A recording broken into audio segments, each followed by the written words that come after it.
Bonjour, aujourd'hui nous recevons Anne Brissot. Bonjour. Voilà, Anne Brissot, votre actualité, c'est que vous présentez, enfin vous êtes pressentie pour vous présenter sur la deuxième circonscription, la circonscription Rennes à Montpellier. C'est bien parti en tout cas. Voilà, vous avez 44 ans, 2 enfants nés à Montpellier, beaucoup voyagé, docteur en psychosociologie. Vous avez monté votre entreprise, vous avez bossé dans un cabinet ministériel. Vous transformiez des éléments techniques en éléments de langage. Donc vous étiez une plume. C'est ce qu'on dit. Légère. Plutôt profonde, je dirais. D'accord. Conseillère municipale d'opposition pendant de longues années. 6 ans. Aujourd'hui, en fait, depuis quelque temps au nouveau centre. Non, depuis un moment. J'ai toujours été centriste, centre droit. Ouais, enfin bon, avant vous étiez un peu à l'UDI. Bah, c'est le centre droit quand même. Oui, le centre droit. Enfin, la nébuleuse de tous ces petits partis du centre. Chaque parti a son histoire, ses mouvements, mais ça reste quand même la même famille politique. C'est quand même très compliqué pour des néophytes. Ouais. Alors on dit centre droit. Voilà. Donc déterminée, patiente, électron libre. Non, libre tout court. Électron, c'est vous qui le rajoutez. Et vous faites du volet et de la plongée sous-marine. Oui. Et maintenant, je suis assureur. Voilà. Vous assurez ? Oui, des personnes. Très bien. Donc on va passer à la une du 971, le prochain numéro de la Glorieuse. Donc on raconte les histoires des EHPAD de Montpellier dans un article qui s'appelle Ferme urbaine et nouveau squat écolo. Voilà. Le maire préfère les jeunes pousses aux vieilles souches. C'est l'histoire d'un terrain qui a été cédé à la mairie et qui a été évoqué au dernier conseil municipal. On a changé un peu l'attribution du terrain. Une histoire très très curieuse. Vous avez suivi ? Oui. Et je sens qu'on va aller, on va en lire encore plus cette semaine. C'est bien de suivre les... Ça vous manque pas le conseil municipal, les conseils municipaux ? Bon, c'était intéressant. Maintenant, vous les regardez sur Facebook ? Sur Facebook ? Non, enfin... En vidéo ? Oui, en vidéo. D'accord. Ne plus y être, ça fait quoi ? Des vacances. Ça laisse du temps ? Ça laisse du temps pour réfléchir, pour prendre du recul, être moins dans l'action et moins dans les dossiers aussi, parce que mine de rien, c'était 6 ans où on était seul à travailler, pas de moyens, pas beaucoup de temps, sans question à l'ordre du jour à chaque conseil, c'était du travail. Comment voyez-vous l'opposition maintenant au conseil municipal ? J'ai l'impression que c'est beaucoup de guerre de personnes, revendiquent des positions. Vous avez été remplacé par Alain Cadoulin. Je ne sais pas si je dois apprécier la comparaison, mais on n'est pas tout à fait d'accord quand même, Alain Cadoulin et moi. D'accord. On n'a pas la même vision de la société. Non, mais j'avais remarqué. C'est déjà bien. Ouais, non, on n'a pas du tout la même vision de la société et on l'a montré aux dernières élections municipales d'ailleurs. Donc dans le prochain numéro de la Glorieuse aussi, on revient sur les présidentielles, la récolte, l'héros parraine peu, des rumeurs et discussions autour de l'AREM.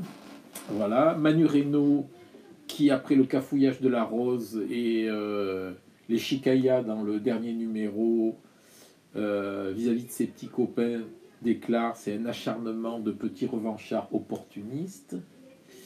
Et enfin, ils sont d'ici, une ancêtre montpelliéraine, Albine de Montelon, la dernière maîtresse de Napoléon Bonaparte. Voilà pour les histoires truculentes qu'on pourra découvrir dans la Glorieuse la semaine prochaine. Anne Brissot, vous êtes parti contre LR au municipal, maintenant, vous partez contre la REM. Ouh là là là. Non, je ne peux pas vous laisser dire ça. Bientôt aux législatives. Je suis surtout partie La vie pour politique Montpellier. est-elle un éternel retournement ? Non, c'est pas du tout comme ça que je le vois. Marche avant, marche Et arrière. votre interprétation de la situation est un peu, je dirais, c'est un grand raccourci. Parce que je ne suis pas partie contre LR, je ne pars jamais contre LR, je pars pour des convictions, pour les Montpelliérains municipales et le contexte local, les différentes forces en présence, les différentes positions des candidats ont fait qu'on s'est retrouvés sur une liste d'union effectivement derrière Patrick Vignal, mais pas du tout contre LR. Pourquoi Patrick Vignal? C'était le seul candidat qui, à ce moment-là, a proposé quelque chose qui ressemblait à un front républicain dans un contexte où les différents candidats proposaient des solutions qui ne me convenaient pas et surtout, en fait, laissaient monter les extrêmes, le populisme.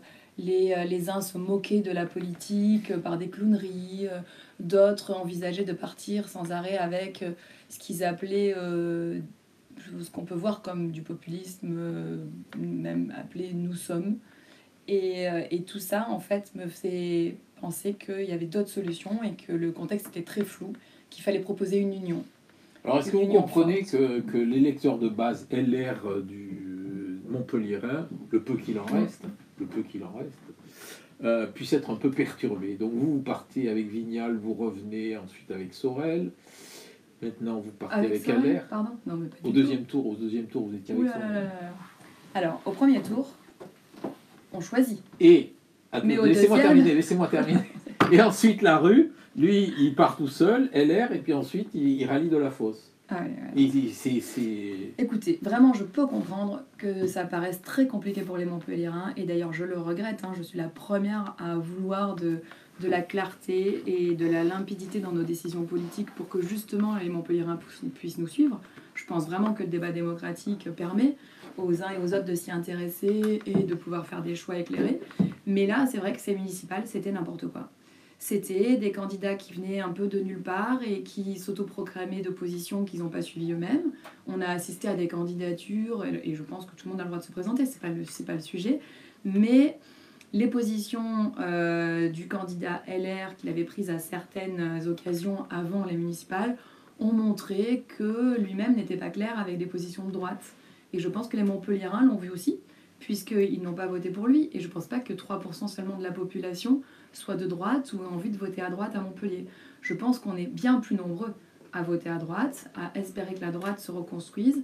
Et aujourd'hui, avec Valérie Pécresse, on a cette possibilité de reconstruire une droite forte, un centre droit fort, et ensemble, on va gagner cette élection. Ça, c'est important. Je réitère ma question. Est-ce que vous comprenez que l'électeur LR soit un peu perdu à Montpellier? Je pense que les positions qu'on prend et les actes qu'on a en politique ont du sens, et que c'est sur ce sens-là, effectivement, qu'il faut qu'on s'explique. Pour moi, un candidat qui appelle à voter la France insoumise à une élection nationale n'est pas un candidat de la droite. Un candidat de droite ne peut pas appeler à voter la France insoumise. Ça, c'était une chose. Alors nous, on est centristes. Et les centristes ne sont pas des gens qui suivent aveuglément un parti. Nos alliés naturels sont la droite. Les Républicains, en l'occurrence, en ce moment, c'était l'UMP à un autre moment. Vous parlez du centre qui a changé, mais la droite aussi, et les autres partis aussi. C'est normal, c'est l'histoire et la vie des partis. Maintenant, quand on n'est pas souhaité, Alex Larue n'a pas souhaité faire une alliance avec le centre droit à Montpellier. Il a choisi d'autres partenaires et d'autres possibilités. Donc on n'a pas voulu s'imposer sur une liste qui ne voulait pas de nous. On a choisi d'autres partenaires qui, eux, ont accepté qu'on conserve une position de centre droit, une étiquette de centre droit, parce que je rappelle quand même que je suis allée avec une équipe sur une liste de centre droit à centre gauche. C'était pas une liste Patrick Vignal en marche. Donc j'ai bien raison, électron libre. Non, libre tout court. Électron, c'est vous qui le rajoutez et j'entends. Pourquoi vous n'aimez pas électron? Je suis présidente d'un parti qui s'appelle Les Centristes, le Nouveau Centre. Ça fait une dizaine d'années maintenant quand même que suis dans des associations nationales qui peuvent changer suivant les élections. On a des accords effectivement locaux, c'est pas suivant les élections. Les centristes sont là pour faire des majorités. Aujourd'hui et depuis toujours, au niveau national, on fait les majorités avec la droite. Au niveau local, le contexte nous amène à parfois changer de partenaires. Voilà, parce que nos partenaires ne veulent pas toujours de nous aussi sur les combats politiques. Anne Brissot, on ne vous a pas vu pendant 2 ans. Pourquoi un comeback? Pourquoi maintenant? Pourquoi les législatives? Et pourquoi la deuxième? Alors, moi, je suis et je resterai toujours intéressée par le combat politique. Je pense que quand on est engagé en politique, le combat national, le débat de l'élection présidentielle est vraiment primordial. Donc je ne me voyais pas rester chez moi et ne pas participer à cette élection présidentielle, d'autant plus qu'on a une candidate qui est une candidate de la droite républicaine, qui a montré qu'elle était courageuse, qu'elle avait envie de faire bouger les choses, qui avait une vision pour la France, et j'ai envie de faire cette campagne derrière elle. Voilà. Et avec Hervé Morin, on a montré notre soutien à Valérie Pécresse dès le début, et on ne le regrette pas aujourd'hui, on est à fond derrière Valérie Pécresse. Donc vous êtes présenté en 2012 sur la 2e circonscription déjà. C'est ça, oui. Vous savez que je travaille mes fiches. Hein. Oui, je vois que vous suivez. Donc vous avez été élu pour le 2e tour. Enfin, qualifié pour le 2e tour. Oui, tout à fait. Contre Anne-Yvonne Ledin. Voilà, vous avez fait à peu près 40%. Un peu moins. Combien? 36? On a fait 20% au premier tour. Oui, et effectivement 33. 33, voilà. 33, est-ce que cette 2e circonscription, 10 ans après, est meilleure? Est-ce qu'elle est bonne, pas bonne? Je sais pas. Elle est constituée, il n'y a eu que des Montpelliérains sur cette circonscription. Et je pense que la droite a un message à porter sur cette circonscription, bien sûr. C'est une circonscription aujourd'hui dont la députée vient de la France Insoumise, donc qui est très à gauche. Bah, elle a été gagnée par l'extrême gauche, effectivement. Voilà. Votre surnom... D'où mon intérêt pour ce combat. Votre surnom, c'est Sœur Sourire. C'est vous qui m'avez surnommé comme ça. Ouais. Mais ça signifie quoi exactement? Est-ce que le sourire, ça compte en politique? Bah, le sourire, ça compte dans la vie de tous les jours, je crois, oui. C'est important d'être bien, non? Ouais. Quoi, vous préférez les gens qui font la gueule? Non, mais je vous pose la question.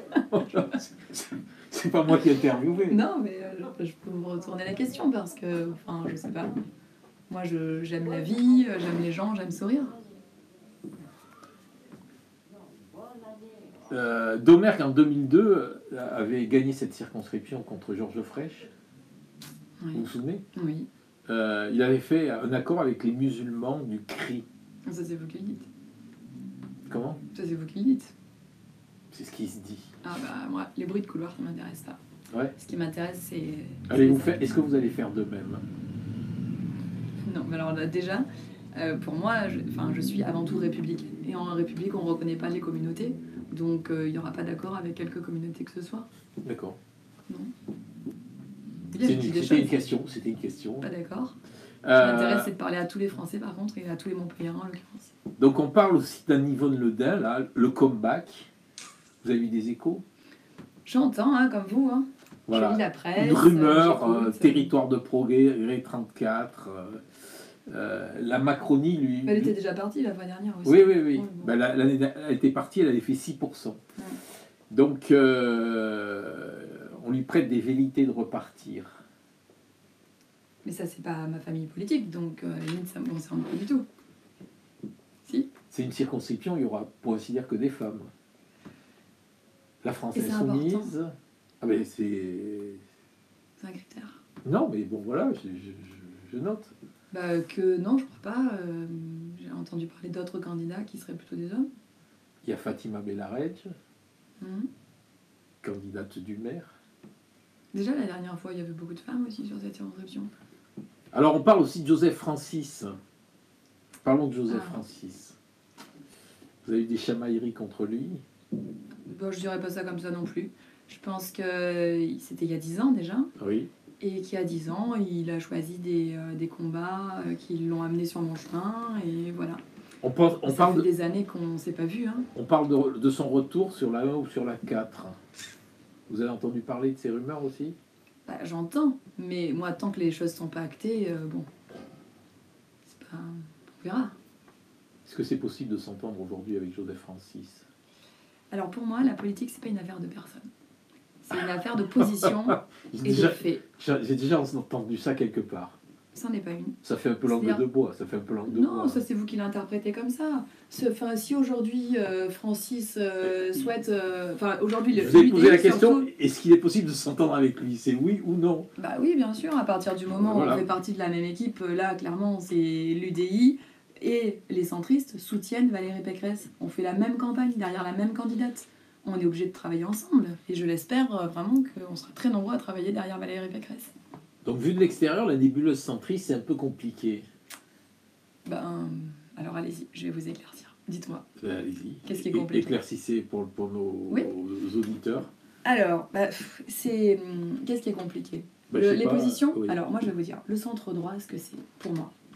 Le centre droit, c'est un parti qui a à cœur de défendre les libertés individuelles. Les libertés individuelles, les libertés collectives, toute forme de liberté. Liberté économique aussi. Voilà. Ça, c'est très important. On est très attaché à ça. On est très attaché aussi à ce que l'État, en fait, soit fort sur ses missions régaliennes. Donc, les missions régaliennes, c'est la justice, la sécurité, la protection des citoyens. Très important. On est axé sur la décentralisation. On a l'impression que c'est bien que chaque pouvoir soit exercé au niveau de subsidiarité. Donc, nickel. Ensuite, on est...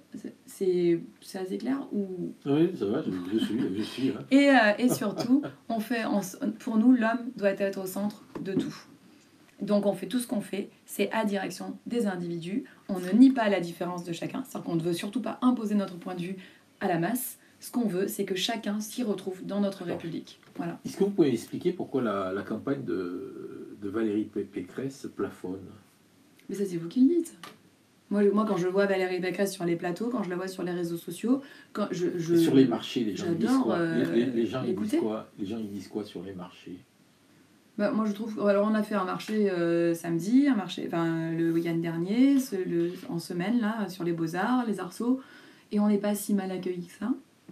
C'est-à-dire que pour l'instant, c'est encore un peu figé. C'est-à-dire que les gens qui avaient l'habitude de voter à droite votent à droite et continueront et le revendiquent. Je crois qu'ils sont contents d'avoir une candidate comme Valérie Pécresse.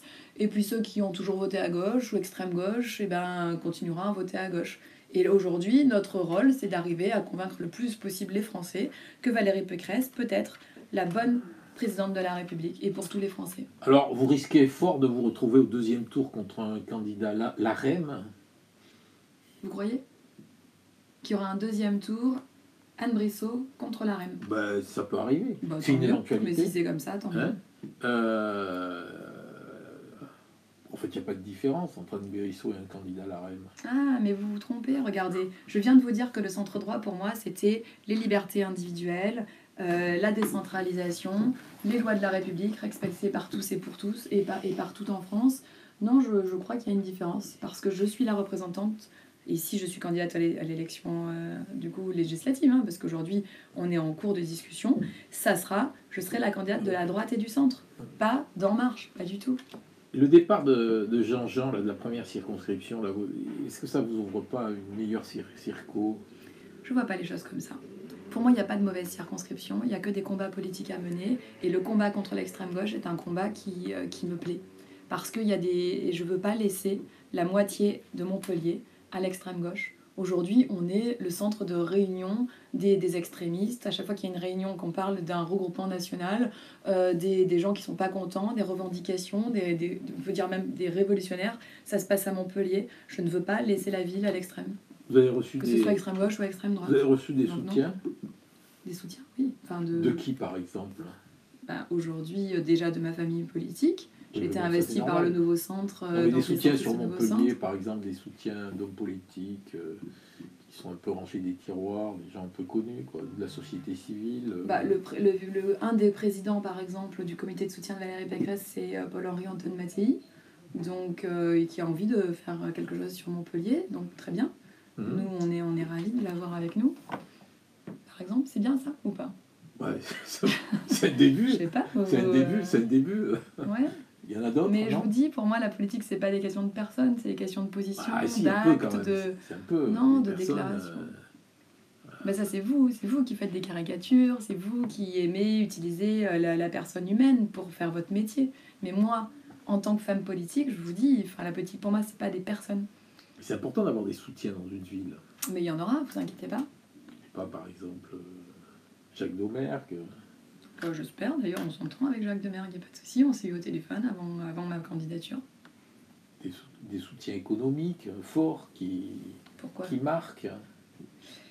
Pour moi, le meilleur soutien, ça sera le vote des Montpelliérains. C'est ça qui est important. Je ne pense pas qu'il y ait une personne compte plus qu'une autre. Je veux convaincre la majorité ou en tout cas une bonne partie des Montpelliérains qui peuvent me faire confiance et que j'irai jusqu'au bout pour les défendre à l'Assemblée Parce qu'on voit nationale. pas trop quand Mais aujourd'hui, ouais. on n'est pas encore en campagne législative. Parce qu'on voit pas trop quand même, ni le Nouveau Centre, ni l'UDI, ni le Modem, Où ça? Où c'est que vous les voyez ni pas? les Républicains, sur les fractures montpelliéraines qui existent aujourd'hui, sur les difficultés que rencontrent les Montpelliérains.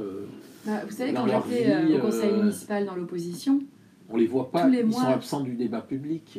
moi j'ai l'impression d'avoir été très présente. Non, enfin, Pas forcément pas depuis 2 relayée, ans. mais très Pas présente. depuis 2 ans, pas depuis 2 ans, si. Oui, depuis 1 an et demi, effectivement, j'ai pris une sorte de retraite politique, mais à la fois, enfin, une retraite plutôt, je dirais, pour la réflexion, parce que j'ai toujours été au comité exécutif de mon parti, toujours alerte sur les sujets qui concernent les Montpelliérains, et pas forcément sur le devant de la scène, mais c'est bien aussi de temps en temps de prendre un peu de recul.